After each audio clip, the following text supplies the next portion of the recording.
Первый съезд региональной общественной организации ветеранов боевых действий состоялся в администрации Назрани. На встрече обсудили направление работы на этот год. Несмотря на то, что организация только начинает свою деятельность, она уже насчитывает около 100 участников. Репортаж Залины Магушковой.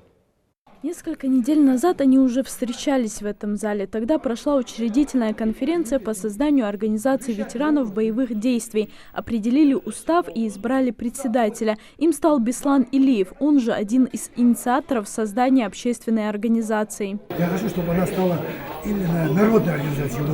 Вот как я говорил, чтобы каждый человек был наравне с другими, равноправный, чтобы один к другому обращался на равных.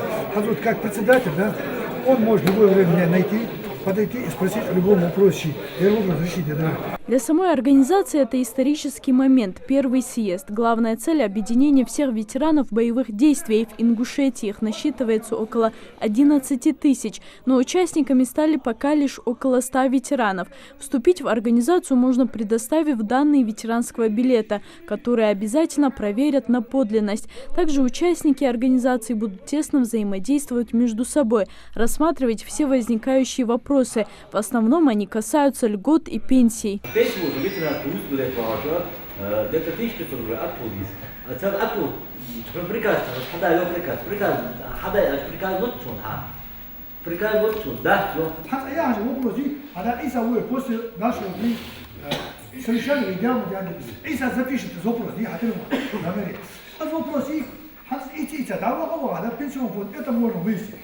Именно как он добавляется, когда добавляется, Кроме того, организация направит свою деятельность на патриотическое воспитание молодежи. Участники планируют проводить встречи со студентами и школьниками, а также контролировать молодых людей на службе в армии. Ветеранам боевых действий, которые хотят работать, но не имеют такой возможности, тоже будут помогать с трудоустройством.